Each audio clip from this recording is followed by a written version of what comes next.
আমরা মুহররমের মতো এমন একটা বরকতপূর্ণ সময় আমরা কাটাচ্ছি। মুহররম আল্লাহর কাছে অত্যন্ত দামি একটা মাস। আল্লাহর কাছে অত্যন্ত দামি মাস হওয়ার কারণে এই মাসটির নাম শাহরুল্লাহিল মুহররম। আল্লাহ তাআলা অন্য কোনো মাসকে শাহরুল্লাহ বলে নাই, এই মাসটাকে আল্লাহ তাআলা নিজের মাস বলেছেন।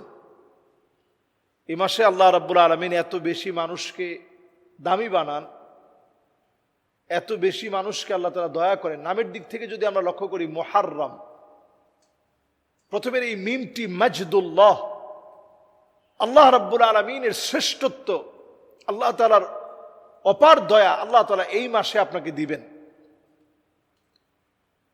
এরপরে আরো একটি বর্ণ, আল্লাহ রাব্বুল আলামিন এই মাসে আপনাকে আমাকে চান হেলমুল্লাহ।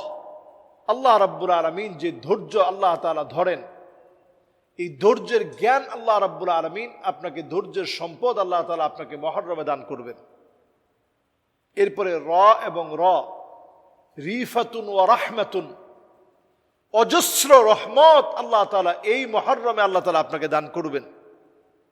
আর থাকে আরো একটি মিম, মাগফিরাতুল্লাহ, আল্লাহ তাআলা আপনাকে আমাকে ক্ষমা করবেন।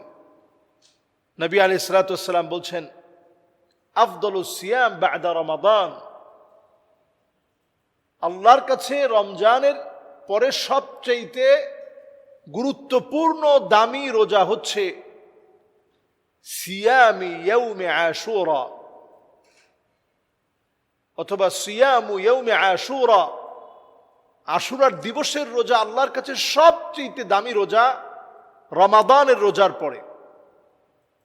আহতাসিবু আলাল্লাহি আইয়ুকাফিরা সানাতাল্লাতী ক্বাবলাহ, আগের একটা বছরের গুনাহ, আগের এক বছরের গুনাহ, পূর্ণাঙ্গ এক বছরের গুনাহ আল্লাহ রাব্বুল আলামিন মাফ করে দিবেন।